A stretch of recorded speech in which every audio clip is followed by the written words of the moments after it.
All right, welcome to another episode. I'm back with a really exciting guest. On today's episode, I interview an author. He's a second degree Jiu-Jitsu black belt under Steve Maxwell. And he's the founder of Enclave Jiu-Jitsu. Welcome to the winner circle, Scott Burr. Thank you. I'm happy to be in the winner's circle.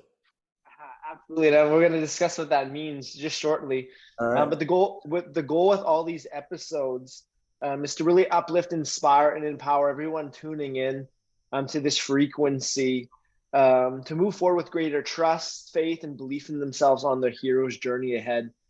So we're in for a really uplifting, positive conversation. This first question sets it up as such.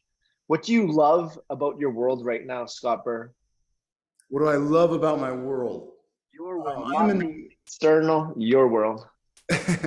I right now I'm in the middle of a couple of really interesting projects that are really exciting for me, and I'm in that part of the process where I'm very much still figuring it out as I go, and so every day is very challenging and rewarding, and it's that part of it where you really you do feel that like energy to get up out of bed, and I want to get back to it.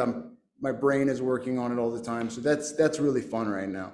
You don't always have that, and so it's like I even though it's like I find for myself that when I'm in those things, what I'm thinking is that I just want to get this done so I know it turned out okay. But I have to, in more recent years, I've sort of learned to appreciate that like life is not always like this, and that these moments where it's challenging and interesting are the juice, Yeah, absolutely. And I think that's what we're going to say what the winner circle is. And to me, what the winner circle means is just that, is embracing the process and embracing the juice of the journey rather than being destination oriented. When this book is complete, I'll be happy. When this goal is achieved, I'll be happy. But no, it's the highs and lows along the way that is all the sweetness. Yeah. So let's talk about what winning in your life looks like today. You say you have some exciting projects going on. What are those projects? And yeah, what does winning look like to you and mean to you in your life? What does winning look like to me?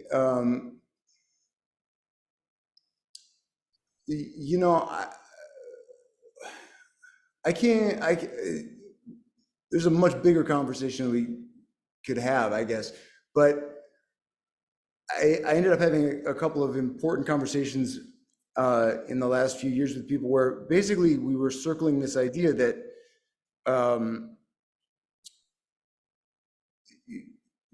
having a valuable life, having a rewarding life, seems to, for me at least, and I think for a lot of people, it centers around doing the thing that only you can do and being appreciated for that thing, but also being appreciated for that thing because the thing that only you can do is adding something to other people's experience. That the appreciation is not just a customer side supply. It's people are genuinely benefiting from the thing that you can do. So when you find yourself in a situation where people are, even if only completely selfishly benefiting from the thing you can do, it's like Richard's book. I don't know if you read the Bresler book that we worked on, but that was a situation where all of, so much of the feedback that we got for that book was about what people got from that book, how valuable it was to them. And to read that, even though they're not saying, oh, thank you so much necessarily, they're just saying, I got so much out of this book. It is so rewarding to hear that, to see the efforts that you put in validated in that way. And there's a very specific quality to that relationship where you're supplying the thing that only you can supply, and that is the thing that you want to be working on, and it's being received by people who are appreciating it in that way. that's kind of the sweet spot as far as I'm understanding it at the moment. So that's what winning looks like to me. Doing the thing that I can do and that I feel driven to do, but also having that land in a context where it's adding something in the community, and that's, you get into like sort of a dual feedback loop with that. The project I'm working on right now is I'm working with Chris Haueter. I don't know if you know that name. No. Chris Haueter is one of the Dirty Dozen. He's one of the first 12 non-Brazilian BJJ black belts. He got his black belt from Rigan Machado in '96. I think it was '96. But he's a 6th-degree black belt. He's all around the scene. And so I'm working with him on his book right now. And that is really an interesting project. He's had a really crazy life, and we're trying to do some really interesting things with that story. So hopefully it all comes together. I don't even want to say too much about it because I kind of I want to see how it turns out. But And that's going to be a memoir. That'll be a memoir. yes, Okay. It's going to be sort of a genre bending memoir.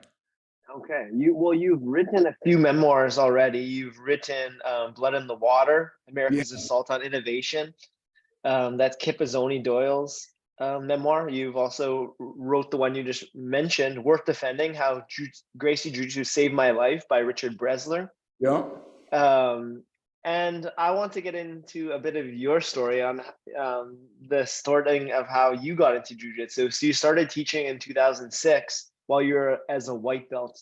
Yeah, basically, And now you're 2nd-degree black belt. You also have your black belt in Kodokan Judo, 1st-degree black belt in Kuksudo.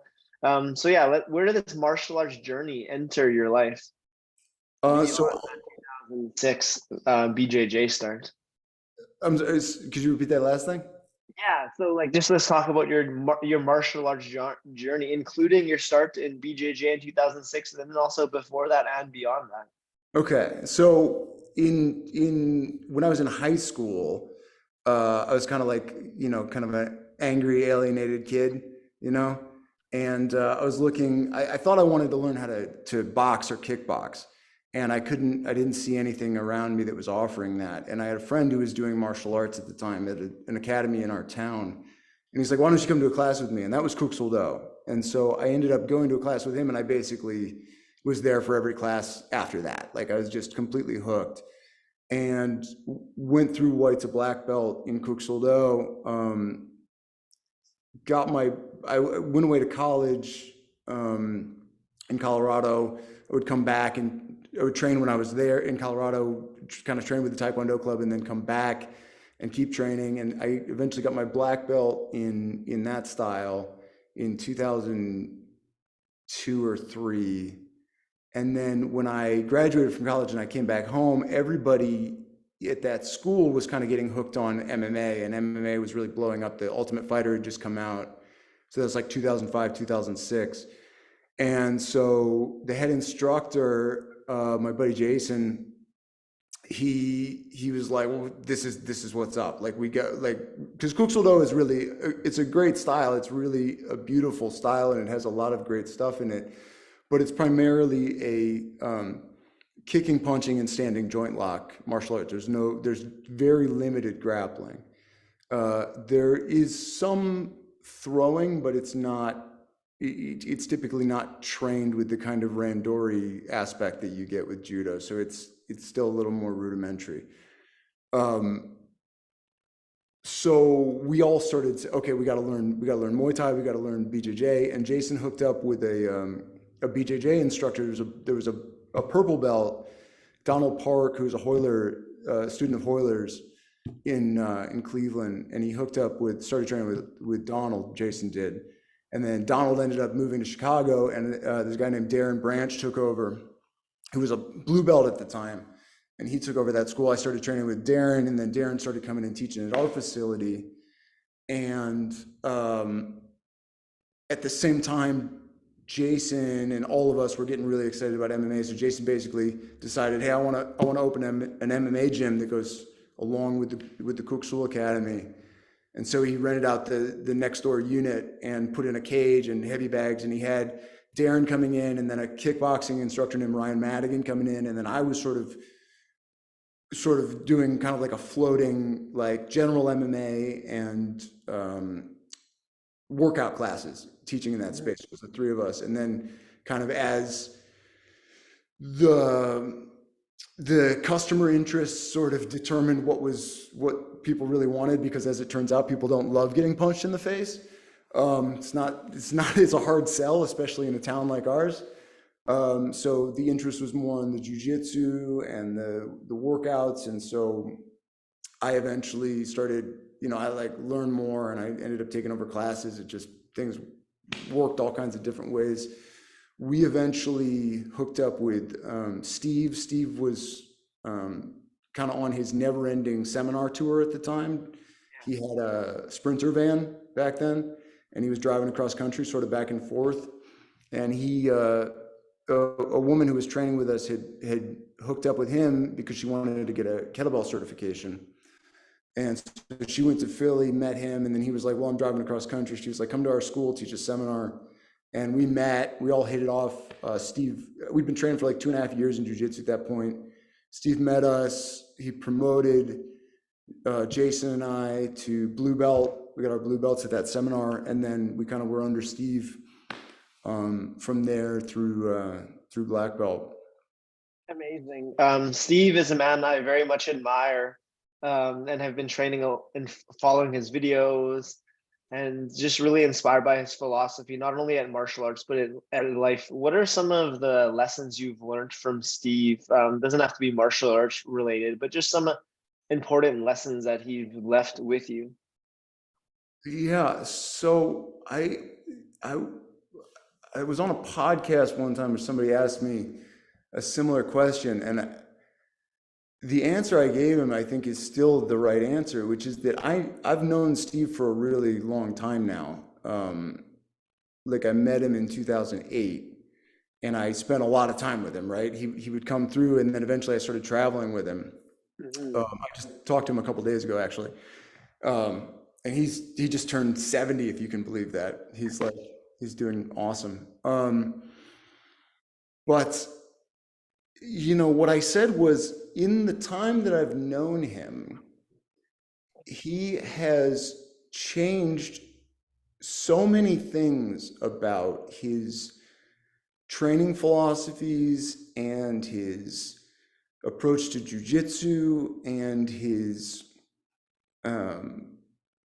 even philosophies about life and kind of what his priorities are. And you look at that and you say, oh, that's very natural. And then you look around you, and it's so common. I met him when he was in his mid or early 50s.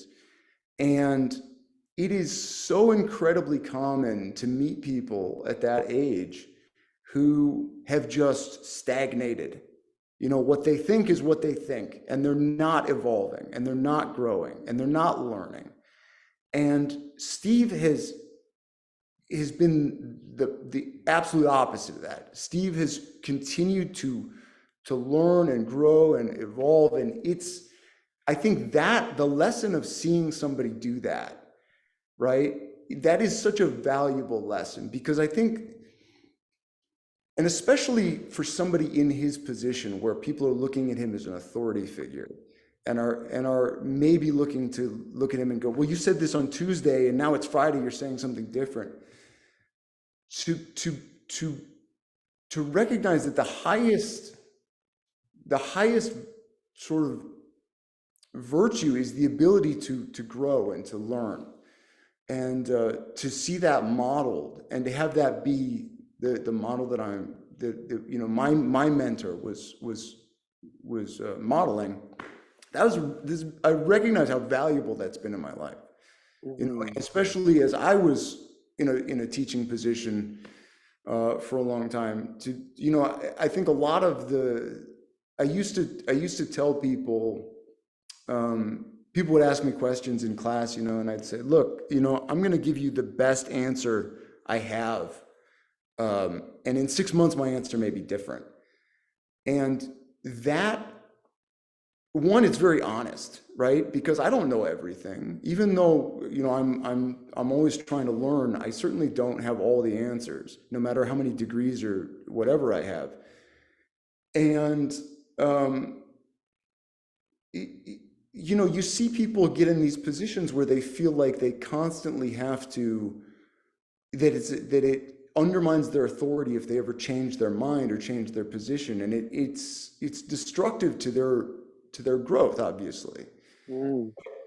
And so having a cultural tone around the process of this art and this undertaking that was based on, the goal is to continue to learn. You're always a student, you'd be a student first. People say keeping a white belt mindset, right? And I think Steve really does that. And that's an incredibly valuable thing, incredibly valuable lesson I've learned from him. That's beautiful. And that's a really special relationship that you've got to watch each other evolve and grow over the years. Yeah. And that's a huge takeaway that he left you with. And you've been coaching a long time, since those early days, and now you have Enclave Jiu-Jitsu.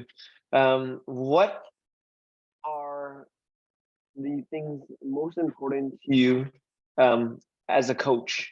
How are the best ways to be a good coach and to serve others? Because I know being of service is very important to you.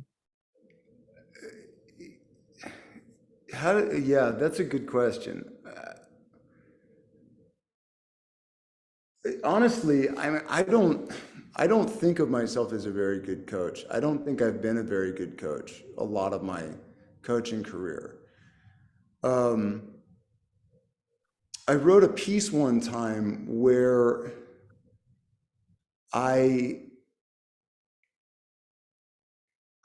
sort of talked about, I think there are two approaches to coaching, and it may be bigger than coaching, but it seemed like there's an approach that says, I'm going to set this high bar, and I'm going to be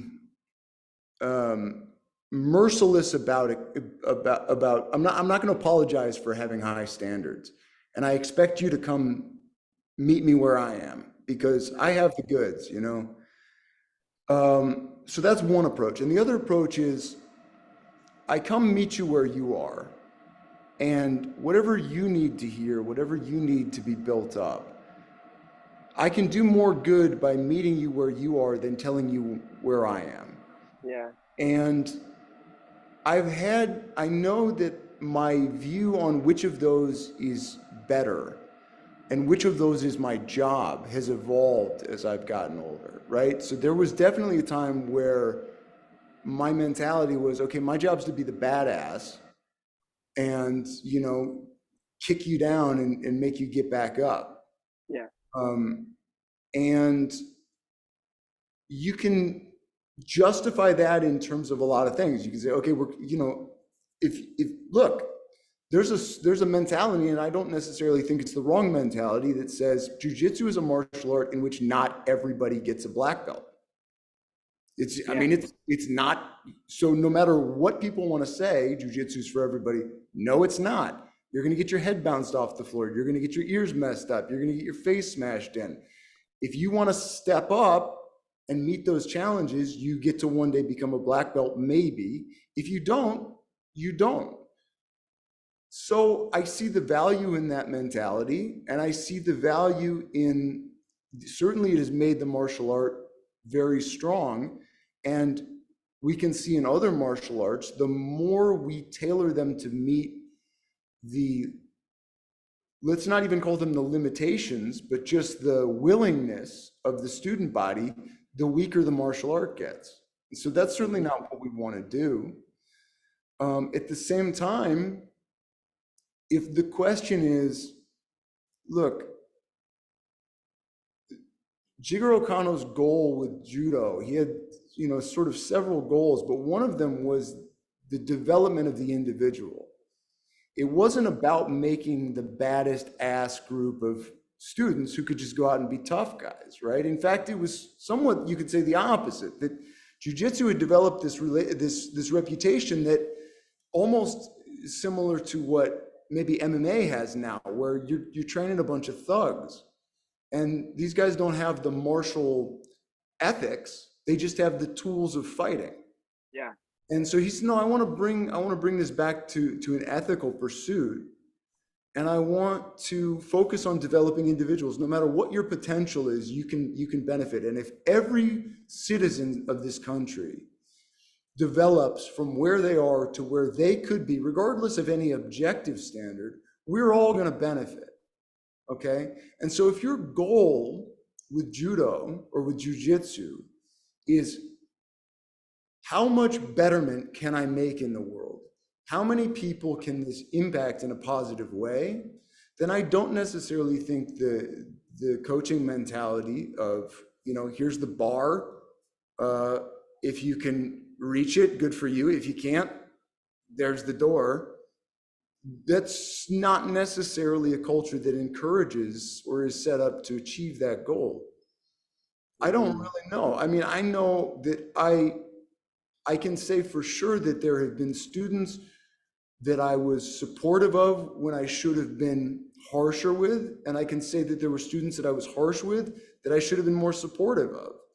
And the process of learning that, it's been an ongoing process. And I would say, I was not always good at it.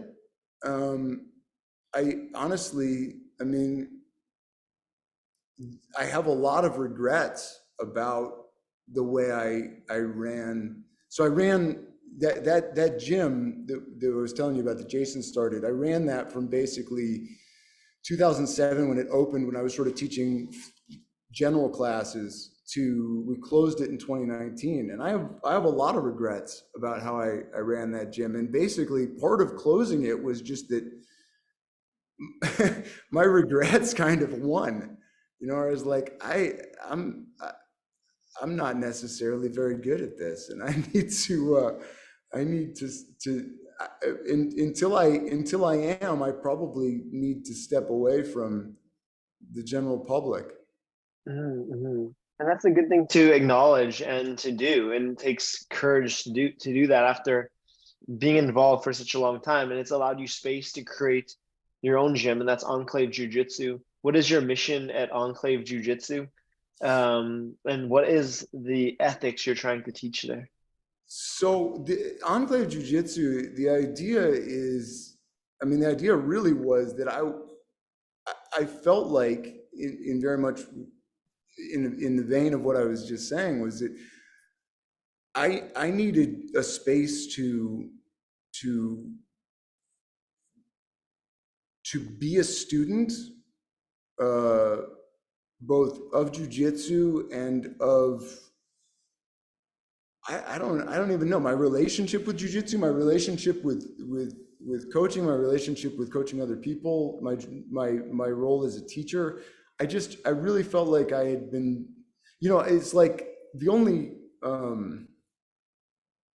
it's like I started teaching there when I was like 24, 25, and that was kind of the main job I had as an adult. And I felt like I had just kind of gone along doing it without necessarily being particularly mindful of how I was doing it, even though I was putting a lot of thought into the actual content. And so I just felt like and another part of it was that I just felt like there were aspects of the jiu-jitsu culture at large that I was not feeling very connected to. As jiu-jitsu became very, the sport has really taken over, and I was never a big sport competitive guy. I always sort of felt like, for me, the martial arts occupied sort of a different part of my life, that it was about the growth and personal development and the personal challenge of it, but kind of in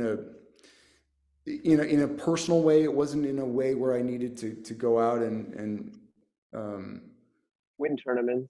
yeah, necessarily do these things. It wasn't. I'm certainly not saying there's anything wrong with that. I'm saying that I recognize it for myself that was never something that appealed. It was never the draw, and so it started to make more sense that I would have a space that was a little bit removed, where the students that I really felt like I had productive training with and a productive relationship with, I could kind of keep working with them, and then maybe.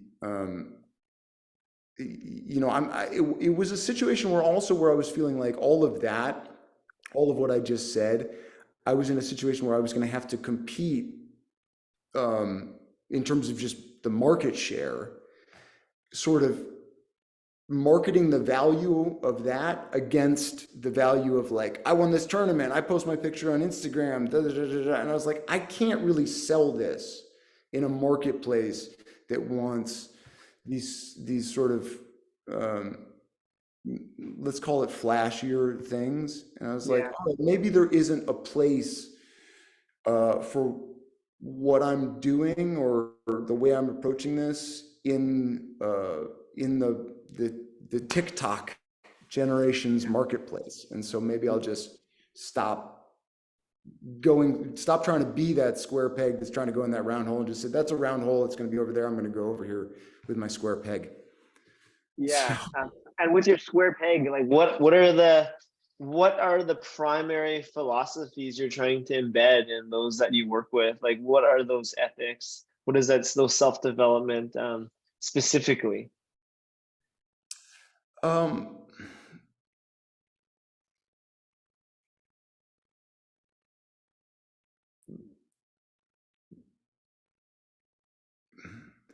I think I guess I guess to answer that, I'd have to have a lot of awareness around what my own sort of personal ethics are,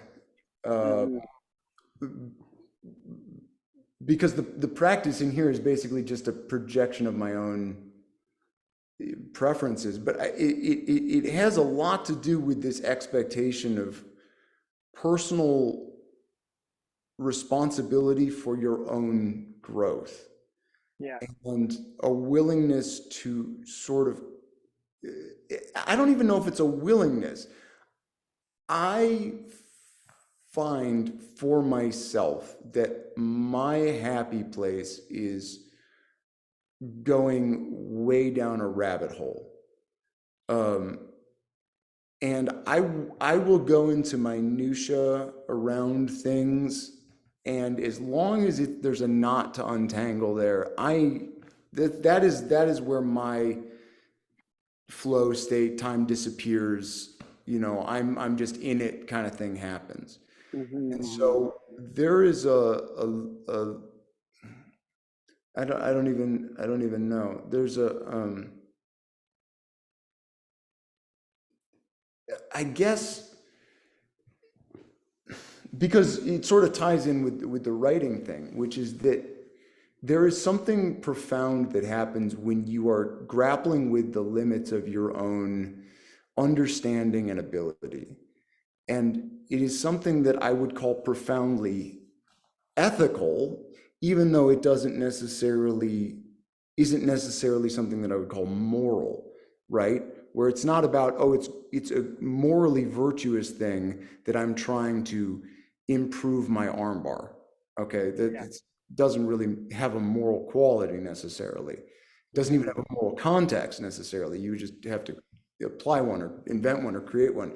But that the ethics of, or the aesthetic of constant refinement toward an elusive perfection as the artistic modus operandi, there's something in that is the nature of the way this place functions for me. But again, it's the same way I approach writing, for example, which, so I would hate to say something as glib as it's like a spiritual practice, but it's more, it would be easier to describe it in those terms than in the terms of like, I'm trying to make people who, you know, have a strong sense of patriotism or something. You know what I mean? It's not, it's I don't know if that answered anything close to your question. No, but it got me thinking, and I think that's what's important, and that's what I think you do a lot with your writing is you get people thinking, you looking at the external, but also looking at the internal. And you're a graduate of the creative writing program at the Colorado College, Yes. and you've authored so many books. You've authored novels, short stories, training manuals, and the memoirs that we talked about earlier. So let's kind of examine how that entered your life, and was writing a part of your life ever since you were young? Yes. Yes. Somebody told me one time that whatever you wanted to do when you were 5 is pretty much who you are. And when I was 5, I think I wanted to write comic books. So, yeah, I mean, there's an interesting way that like I kind of, it's like, okay, on the one hand, you went off to write stuff, and on the other hand, you tried to become Batman. You know what I mean? So it's like, yeah, I guess I kind of ended up doing what I wanted to do when I was 5. But no, I mean, writing, I was more of an arts kid than I was an athlete when I was in school. I was a lot of visual arts for a long time. And then as I got older, I was, yeah, in fact, I was I forgot about this, but I was in like a writing competition club in like middle school, and then I was writing all through high school, and then when I went to college, that, yeah, obviously that was what I decided I wanted to major in, Mhm. and then I just kept working on that. And you were balancing coaching jujitsu, coaching MMA, and writing. Is that the case? Like, what was your like when? So you graduated from your program, and then when was your first book? How did that all come out? Like, I first heard about you with your suspend your disbelief training Oh, manual, like yeah. suspension system with Steve Maxwell. That's when I first heard of you and saw you on his videos there. But yeah, when did your like? So how did you start publishing your work? Like, how did you become a published author and write all these number 1 Amazon bestsellers? And yeah, that's like, how did that, or number 1 new release, sorry. No, And I had one bestseller. Richard's book became a #1 bestseller. yeah, Um,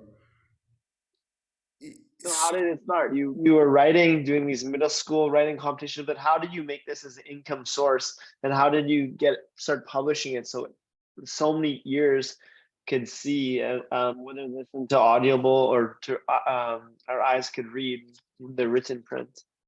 so the so I my basically for, let's call it, the what year is it now? 2022. So between 2006, when I basically, you know, I kind of spent like a lot of time on the road that year after college, and then I was back, and we started training jujitsu and MMA and all that.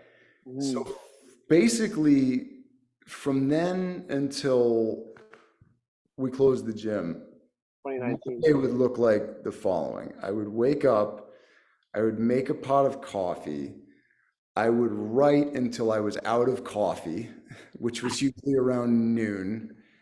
Then I would go run errands. Then I would go to the gym and I would teach in the evening, and that would just repeat pretty much. And every day, whether or not I had the gym or not, I wrote every morning. Um, so I wrote a lot of different things. I wrote a lot of fiction that was really um, bad. I wrote a lot of I wrote a fitness blog, or like a, that superhero simplified blog for a long time, trying to just kind of share some of the ideas that I was talking about at the gym. I wrote those training manuals. I had a job writing gags for a comic strip. You know, you write like 3-panel jokes. Um, I'm trying to think of other stuff. I had a job writing summaries of like they would be you basically writing cliff notes of like business books that are coming out for this company to give to executives is like I don't know everybody's staying abreast of like what's current with the in the business culture, but they don't have time to read these books, so I'd write these summaries. Um, but I was writing all along, and I was also fielding, as we all do, a heck of a lot of rejection notices from publishers and agents and magazines because, among other things, the thing I was trying to write, which is, I mean, my main focus was on what's typically called like just literary fiction. It's non-genre fiction. It's a very hard sell, there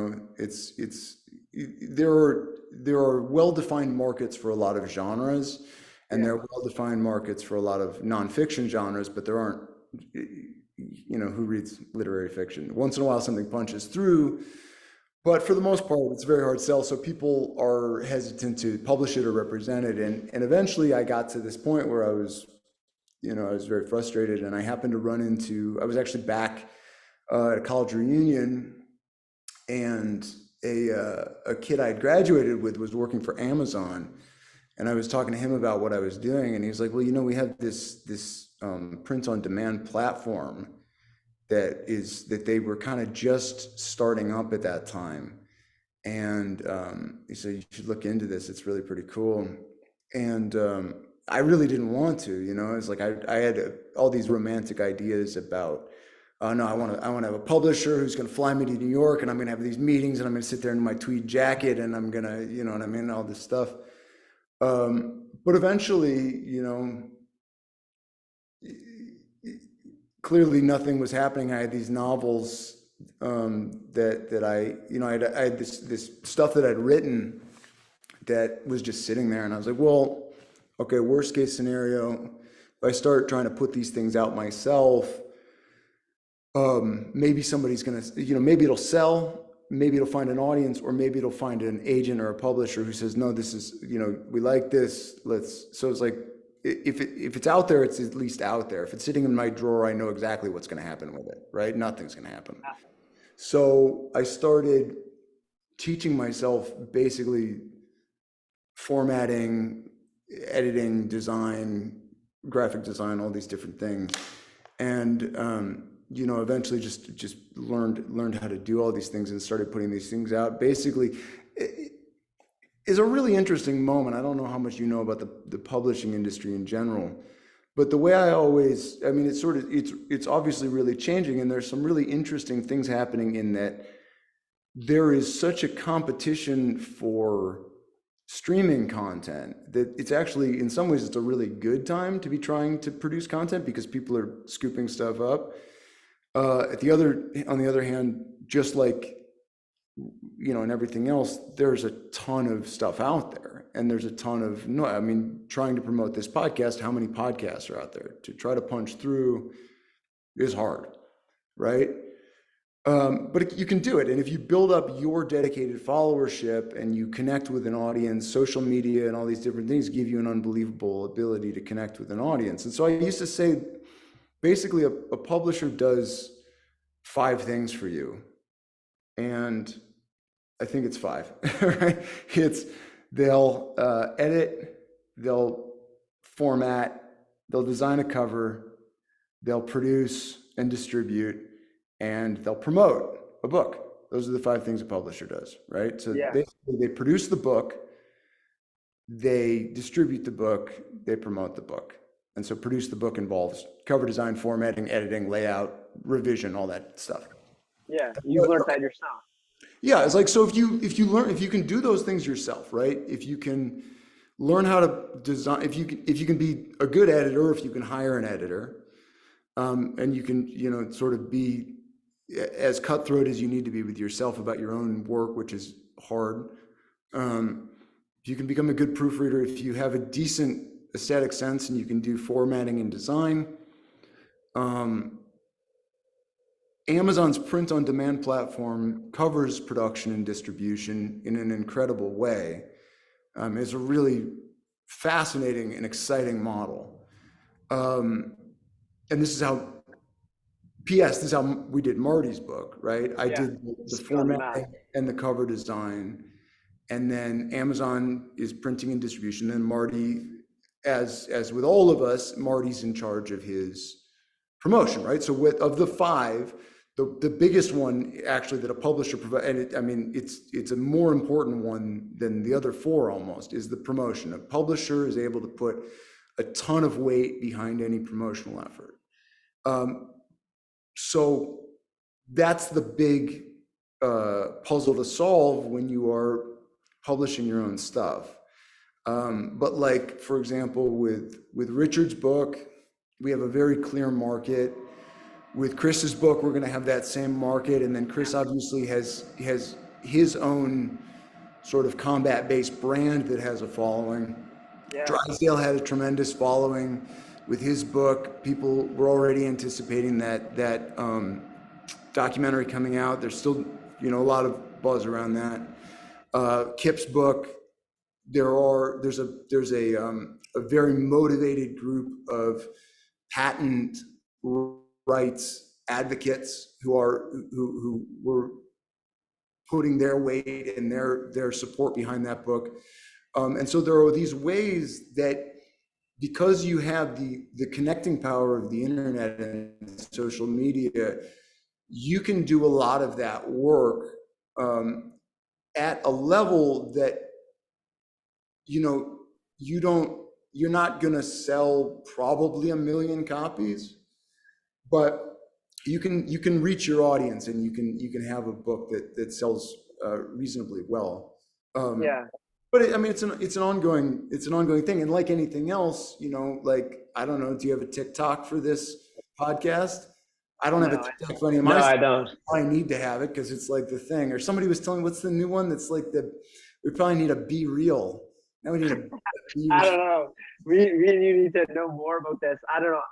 Right now, I'm just focused on putting out content that is true to me and authentic to me. And like, most important, I think, is just putting it out. And I think that's a step that a lot of people, authors, like, if you just keep it in your drawer, it's not going to get out there. What do you feel is like the biggest barrier to entry, stopping someone that wants to publish their work to get it out there? And how do they push past that barrier? Well, yeah, interestingly enough, I'd say, and obviously there are different facets to that. Somebody who already has something written, I would say probably the anxiety, the fear of judgment, all those things are a hurdle. I would say somebody who hasn't written their thing yet, probably the enormity of the task. So depending on which point in the journey someone's at, I would say that, like anything else, the best way to accomplish a big goal is to turn it into 100 little goals. Mm-hmm. And I can still remember one of the most, it was really, I was so into, I wrote my first novel when I was 22. Ooh. I was a senior in college, and I'd never written anything longer than like 20 pages. And I was so intimidated by the undertaking, which, I've written a lot of books now, and it's kind of funny to think, it's like, I was so intimidated by that. There were days I was ready to give up before I even had tried, right? And so one of the first things I did was I set a very achievable quota of writing 500 words a day, which, depending on your formatting, is maybe like a page of 8.5 by 11, just word processing page. It's not a ton of words. But if you do that for an extended period of time, eventually, a novel, they say novel starts at around 50,000 words. right? So how many, it's not I think that's complicated. 100 days. I think that's 100 days. I think 500, 500. Yeah, I think that's 100 days, I think. 100 days. Yeah. So, I mean, the, there are, and okay, it's going to be garbage, right? Every day I need to write 500 words, even if it's terrible. Yeah. Even if today all I can come up with is 500 words describing the couch in this room, and it's not going to have, I know I'm going to cut it later. As long as I hit my quota every day, those bricks are going to keep stacking.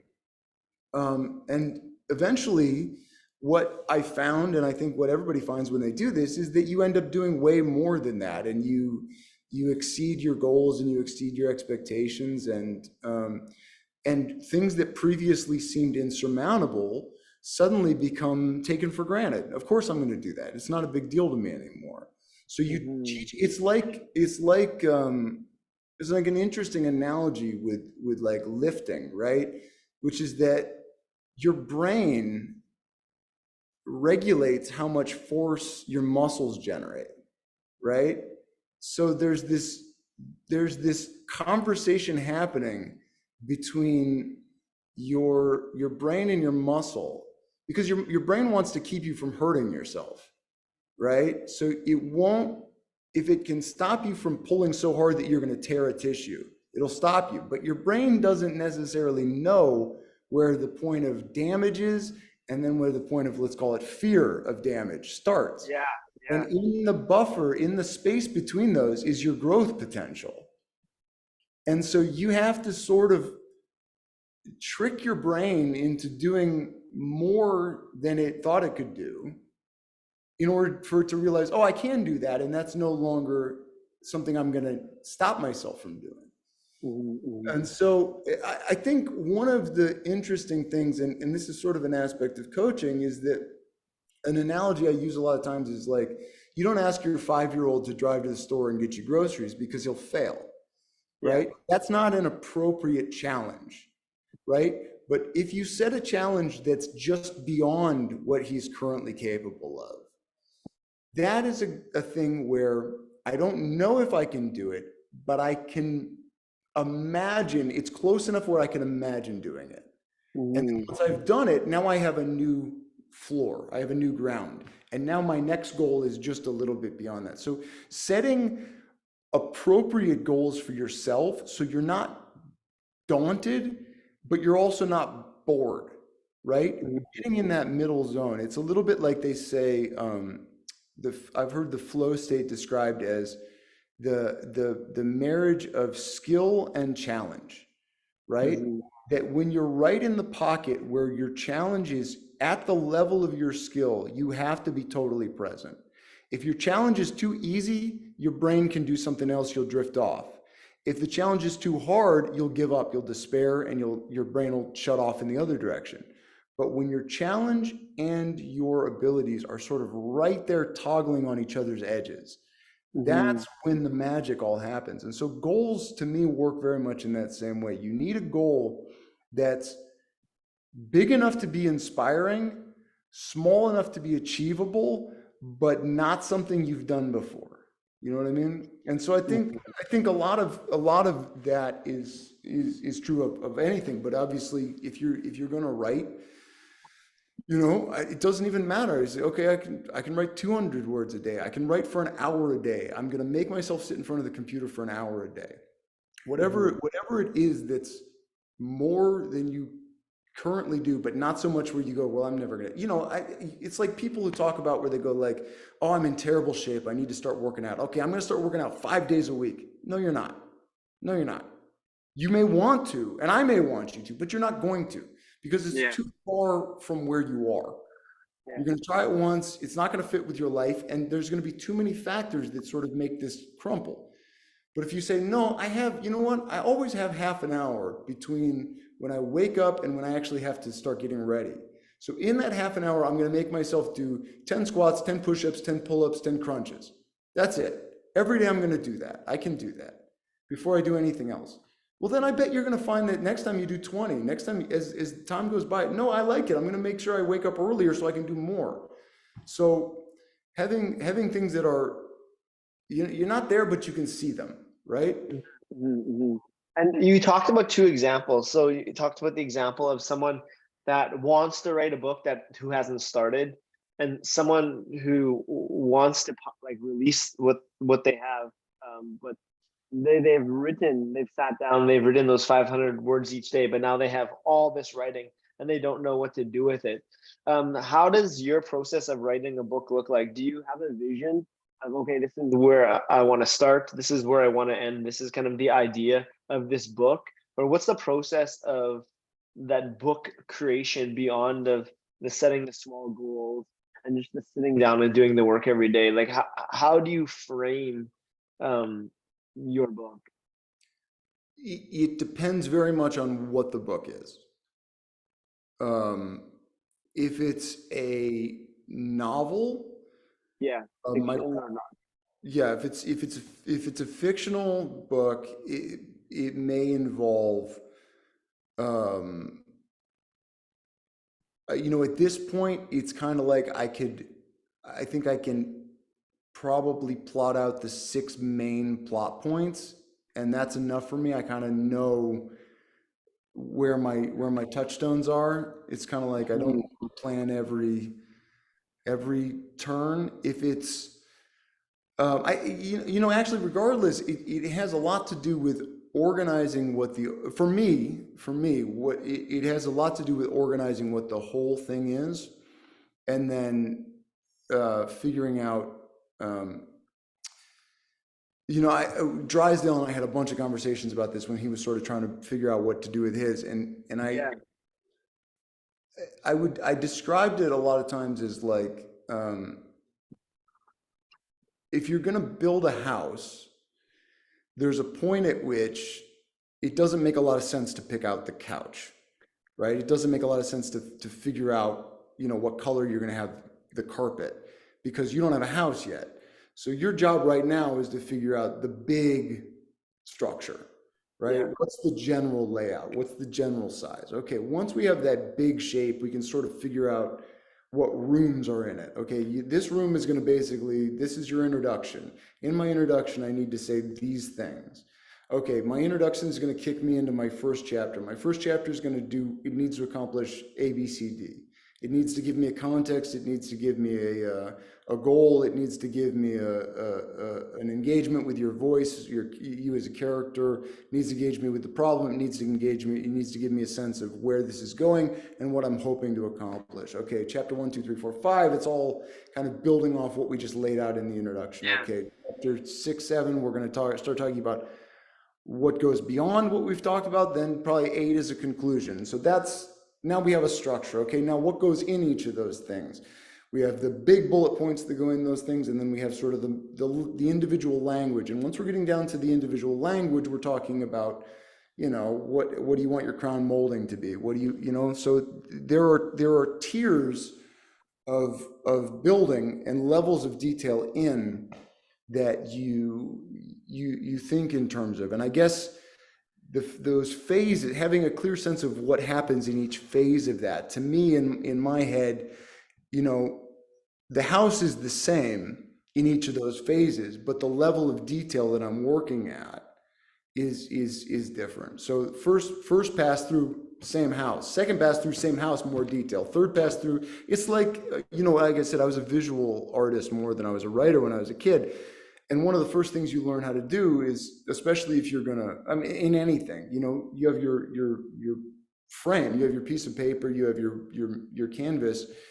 If you have your idea, you're going to block in your big shapes. Okay, I'm going to have sort of a piece of furniture here. I'm going to have a figure over here. I'm going to have another figure here. They don't have any features. They're just shapes holding. Okay, now the whole picture's there. Okay, now I go another level of detail. Okay, now I go through another level of detail, and I just keep until we're down to there's nothing else, there's nothing more to do. You know Mhm. what I mean? No, I totally know. I totally hear that, and that's like really great how you helped exemplify that. Now, but what about for the writer that has written a lot? They have booklets and booklets, documents and documents, but they don't know. They have so much, too much. They don't know how to condense that. What do you do about with that situation? Are we talking about you? Yeah. Um, well, I guess in that case, probably the first thing I'd say would be, what is the focus of your book? What's your book going to be, right? What is all this writing on? Hmm. Life. Life.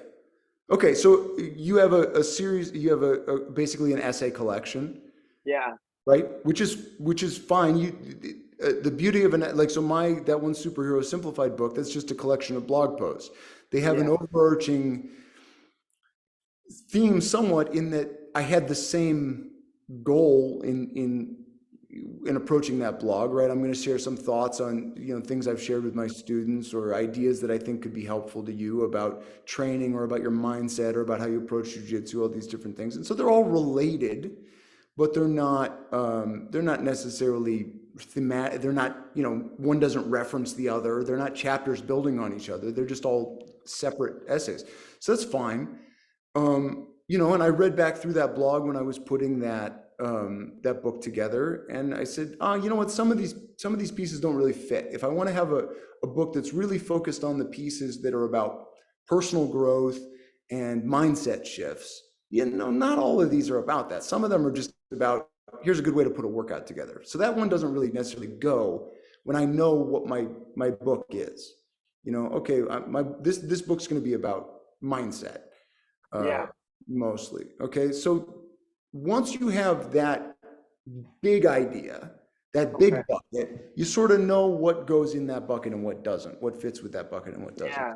And then you read, and then look, somebody once said, writing is rewriting. The fact of the matter is, and I, when I work with people, sometimes it's like, I'll say, like, don't send me your first draft, send me your 12th draft. Like, you're going to read anything you publish, you should have read a dozen times start to finish, and it should be getting better each time you read through it. You should be fixing things. So when you're going through that, you say, you know what, some of this is redundant, or this piece works better if it follows this piece, but these two pieces should probably go later. And all those things become clear as you read them.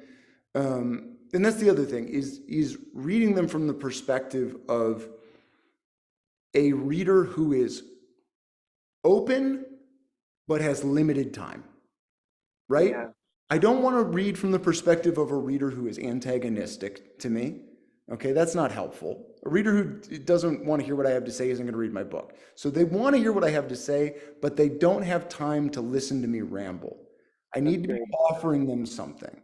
Okay, so when you can envision that reader, and you can put that yourself in that reader's headspace and read the book from that perspective, right?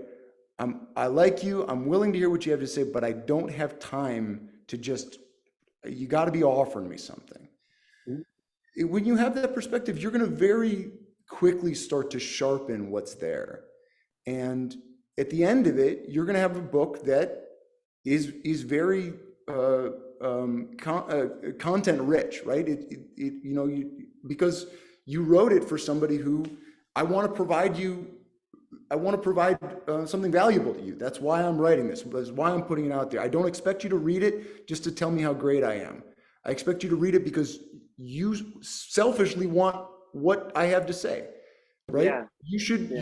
I should be offering you something. I should be earning your time, basically, as a writer. That's one of the really big ideas that I think is so important, is that, for myself, for a long time, I wrote stuff with a mentality that just because I had worked hard on it, somebody should take the time to read it. And the fact of the matter is, not only are they not going to, just for that reason, but I wouldn't for that reason. Because I have things to do with my life. If somebody came to me and said, I worked really hard on this, you should read it. That's not why I'm going to read it. I'm going to read it because I get something out of reading it. And so when I write with the mentality that I want to give you something, right? And I expect you to read this because you're getting something out of it, or not read it. It's one of the two, right? Then that starts to really sharpen the focus of what I'm looking for and what I'm cutting and what I'm including when I go through it.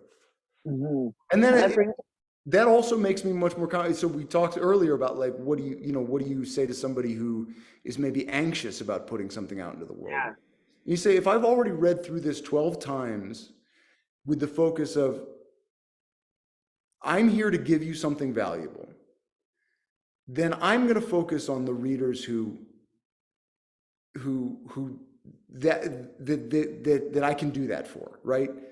Not everybody's going to want to read what I have to say, but if I've written this with the mentality that there are people for whom what I have to say is very valuable, I'm going to focus on those people are going to find it, and those people are going to get something out of it, and that's the reward for me is knowing that they got something out of it, and that they appreciate it in that way because it meant something to them. mm-hmm, mm-hmm. So I'm I not wrote, anymore about like I'm less stressed about the people who are like, I don't want to listen to that guy's that I've gotten plenty of bad reviews and people who think that I'm just rambling or they're like, this guy just talks about himself, and it's just like I'm saying something, and I'm saying something. I used to tell my students all the time, I'm not saying this for my benefit, right? The things that I'm telling you, I'm not telling you so that I get something out of it. I'm telling you because, like I already have this information. I'm already getting the benefit of this information. If I'm giving it to you, it's because I think you could get something from it. If you want to hear it, take it. If you don't, then fine. I don't have to spend the energy to give it to you.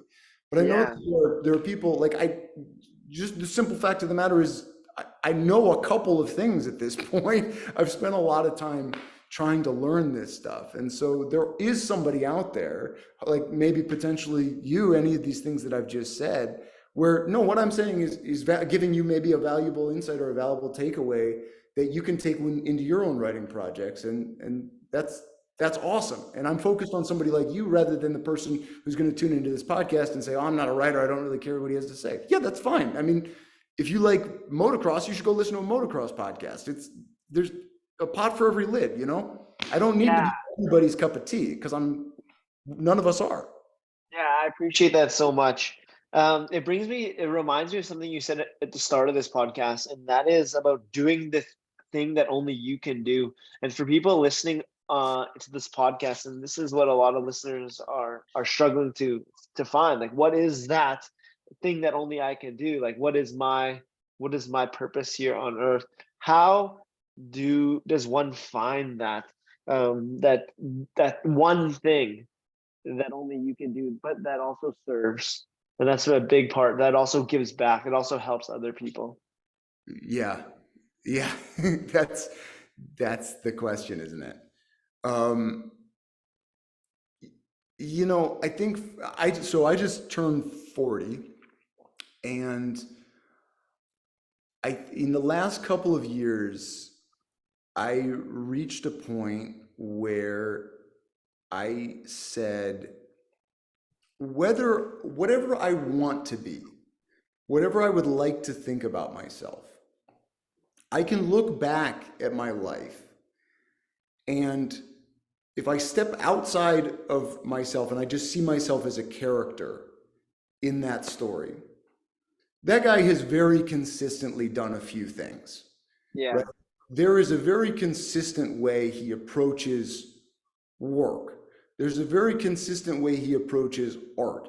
There's a very consistent way he, for example, tries to dissect situations, come up with takeaways, articulate those takeaways in an intelligible and efficient manner, and move forward with that information. So that's, whether I wanted to be that way or not, that's the way I have proven myself to be. That seems to be what I am. Mm-hmm.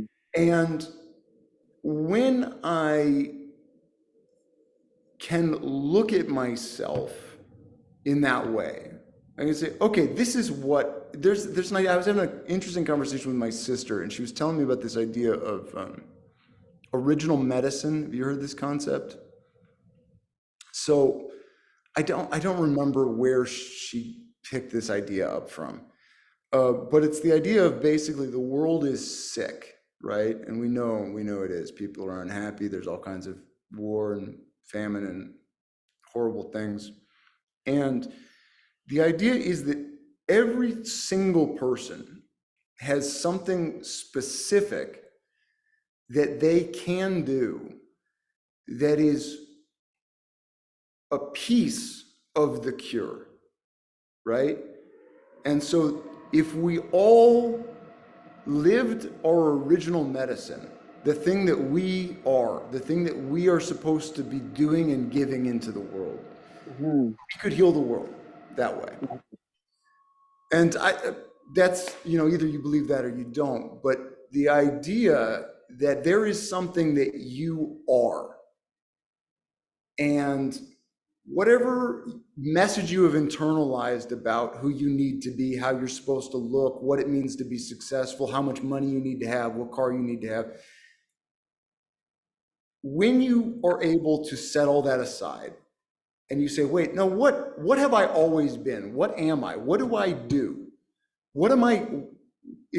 When I, there are people, for example, who, no matter what context they're in, the first thing they start trying to do is connect with the people around them.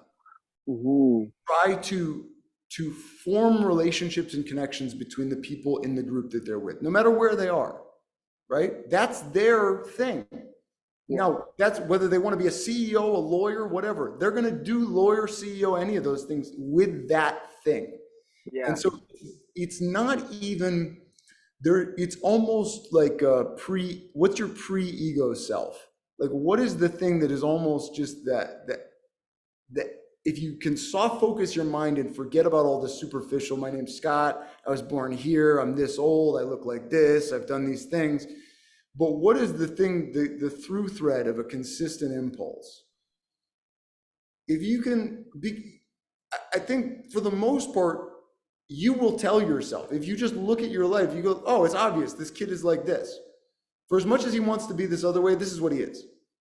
If you can look at that if you can suspend your judgment long enough to see it, your life will tell you who you are. And when you can see that and you can say, and again, we spend a lot of time in this culture, and I don't know about other cultures, but in this culture, we spend a lot of time telling ourselves that we're the wrong way and that we need to be more like, Steve Jobs, or we need to be more like that guy, or we need to have the thing that guy has. And and it makes us not want to look at ourselves because we're worried that what we'll see isn't Steve Jobs. But we say, okay, forget all that. Recognize that everybody has the thing that only they can do. And that when they do that thing, they're doing what they can to heal the world. Now it becomes vitally important that I find what that thing is and that I do that thing, whether that's going to make me $1 million or it's going to make me $4. I have a moral responsibility to do that thing.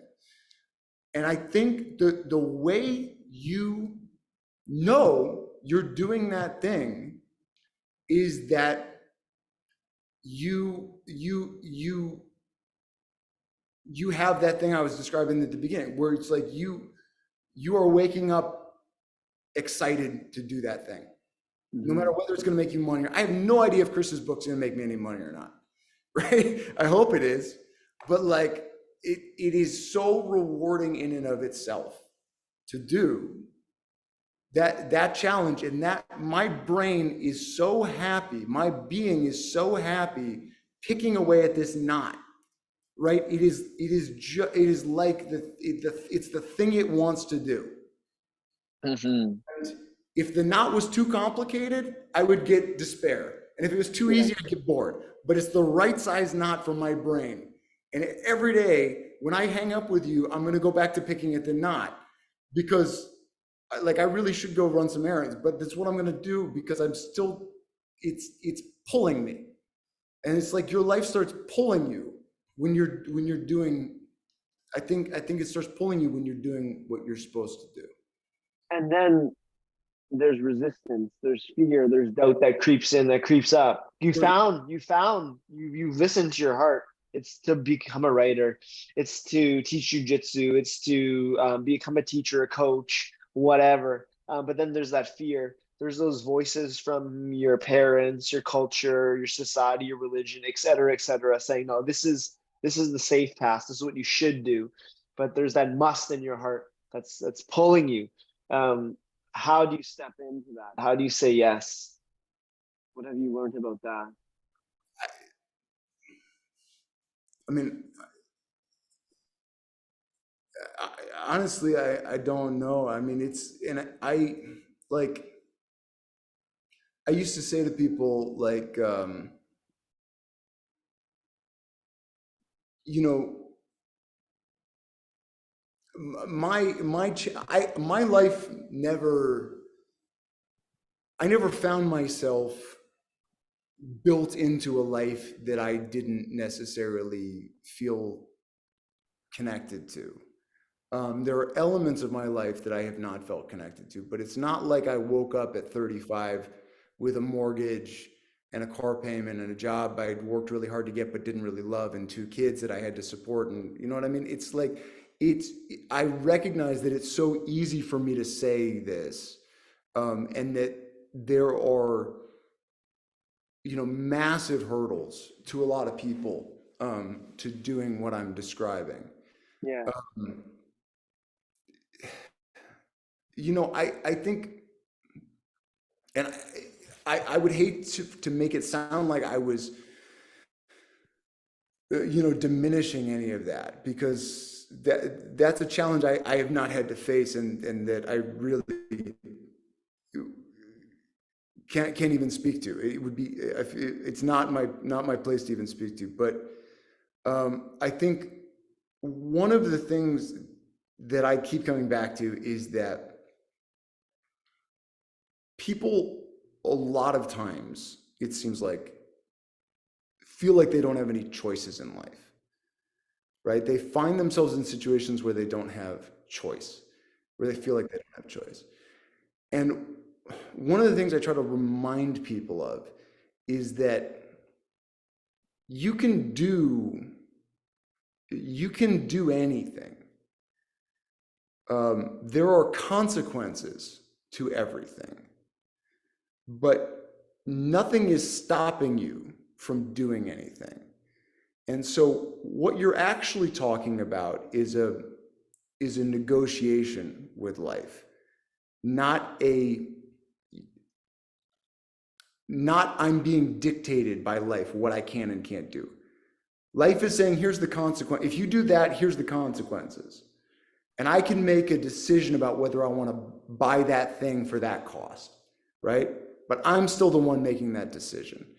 And just those shifts that maybe give us back a sense of our own power in our own existences, which there's so many things that make us think we don't have that.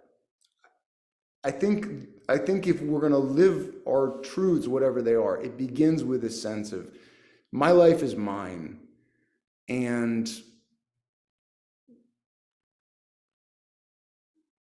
I don't know. I mean,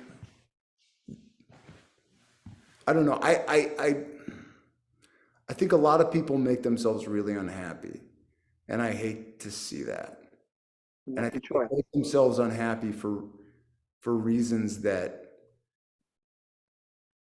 they don't need to.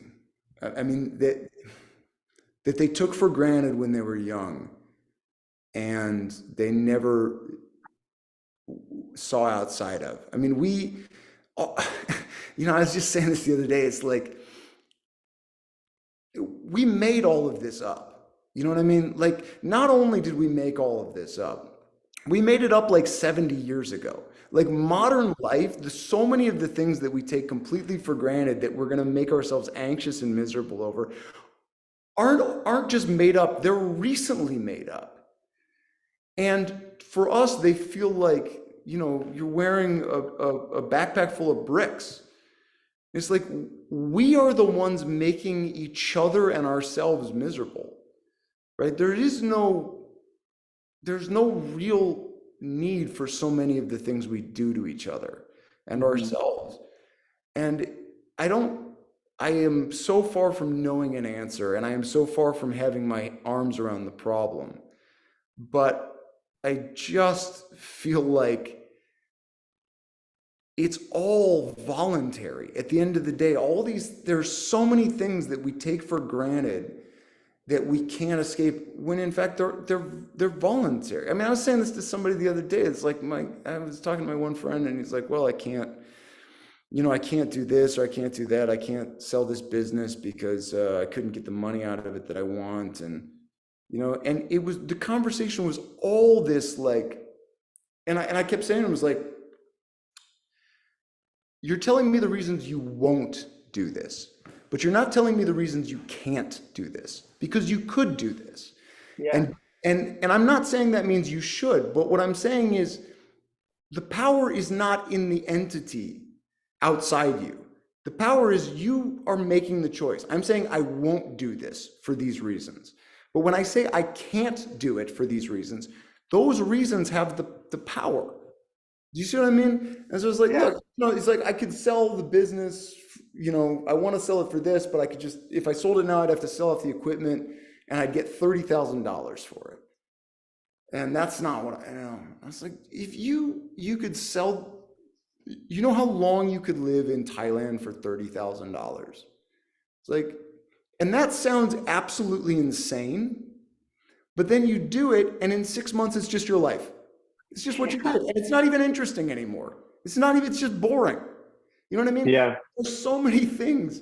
Like there have been things that I've done in my life where you go like, when you set out to do them, they sound completely insane. Yeah. And then 6 months later, they're done. 6 months later, they're just life. Like, I don't want to like, I don't know, like that's the thing that gets lost so quickly. Like, we don't need to get into a political thing, but like, however you feel about Trump, when he got elected, do you remember that feeling of like, this can't be what's happening? Yeah. And then in 6 months, it was like, no, this is what life is. Like, it felt so crazy. Like such an aberration. I think even to them, right? They talk about he didn't expect to get elected. And then it was just it's just life. It's just what it is. Or COVID, right? We couldn't have conceived of what it would have like if the world shut down. And then 6 months later, it was just what things were. Everything just becomes the way things are. And we get so trapped in thinking that the way things are is the way they have to be and that they have this power over us. And they don't, right? We have to have ownership of the power over our own existences. And so anything you want to do, I think we talk about in original medicine and finding your purpose, so that it starts with giving yourself the authority to do that in your own existence. You know what I mean? Absolutely. Thank you so much, Scott. Yeah. You've blessed me and all the listeners with so much golden wisdom on today's conversation. We've spent time exploring your past, your present, and the final question, we're going to step into your future. And we're going to transport in time, and we're going to be alongside an 85-year-old Scott Burr. Who is that 85-year-old man? Where are you? Who are you surrounded by? What is the legacy that you've left here on your time on Earth? And what is the primary feeling in your being? Boy,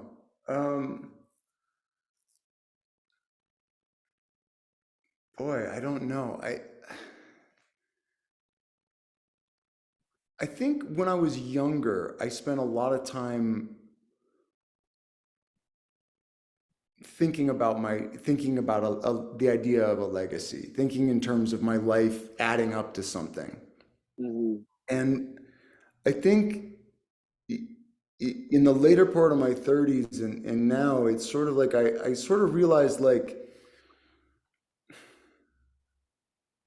I'm much more interested in, how do I put this? It's like, if the parts of my life don't add up to a whole, add up to one monomyth, right? Scott at 32 would have felt like that was not right. But now I don't care as much. I want to be working on things that are interesting and challenging. That doesn't necessarily mean another novel. It doesn't necessarily mean another memoir. It doesn't necessarily mean anything. It just means I want to constantly be moving forward into something that is new and interesting. And I hope at 85 that's what I'm still doing, even if it's completely random related to what I'm doing now. And the other thing is like, I don't know. I mean, I also think when I was younger, I was much more worried about being remembered or leaving something behind. And somehow now it seems like, I don't know. I mean, like, millions and millions of people have lived, millions and millions, for example, millions and millions of butterflies, billions of butterflies have lived. Yeah. And each one was completely singular and irreplaceable. And each one is gone. And you never knew. And no one ever knew. But that's just the way this is, right? So it is. It's like, it's a little bit like I remember saying to somebody, like, that koan about, like, if a tree falls in the forest and no one's around to hear it, does it make a noise? Like, the thing about that is you are that tree, right? No one, you fell in the forest and then existence kept moving and it didn't matter. Yeah. I don't know if that makes any sense, but it somehow makes sense. It does make sense. It's just you. It's just you. That it's this whole experience in my eyes is just me. It's my perception, my choices, and it guides me in different ways. But at the end of the day, it's always just me, and it's how I process this electricity that I make into my reality, and I take meaning in that. So that's what I take from that. Stay with that 85-year-old for a moment. I just want you to picture him in your heart, your mind's eye, and also in your heart's eye. And I just want you to feel what that feels like to live the life where you are always excited about what you're doing and working on something that lights you up, unraveling knots that are capable for you to unravel. And we're going to bring you back now. We're going to bring you back to this present, this infinite now. And that 85-year-old Scott Burr, he sends you a message. What does that 85-year-old man whisper into your heart, into your ear? I don't know. It'd probably be something about being nicer to my knees. I think it's too late. That's the jiu-jitsu life. So be nicer to your knees. My shoulders, advice. my elbows, my neck. Period. He's gonna be one hobbled up old man, I think. Yeah, as probably that I think the more time you spend, somebody who once said that the way to stop worrying about what people think about you is to realize that people don't think about you. Yeah. And I think the older I get, the more, it's like there's the part of me that worries about what other people think, and then there's a part of me that knows that they don't think about me, and every year this part gets bigger. And by 85, I hope it's like this. And he's like, no, hurry up. Like you're whatever time you spend thinking about this, you're wasting. Just let it go and do you. You know what I mean? Yeah, absolutely. Well, I want to let you continue doing you, and I'm so grateful for your time. People wanting to connect with you more, they can learn about your writing and your books at scottburrauthor.com. Yep. And if they'd like to check out your jiu-jitsu facility, your new spot, enclavejiujitsu.com. is how they could find that. Anywhere else, or is that Well, the best no, place? but I mean, I'm available for, if you're in Northeast Ohio and I'm here, private lessons and whatever. And then I'm also like on the road a lot, and I'm super happy to come and teach seminars and stuff. Um, so if anybody wants to host me, I'd be more than happy to come on out. And they can find all the information about that at enclavejujitsu.com. So, Beautiful. To close every conversation, we bring our fist into the winner circle for a digital bump. Boom. boom. All right. Yeah. Thank you so much. Thank you, man. This was great.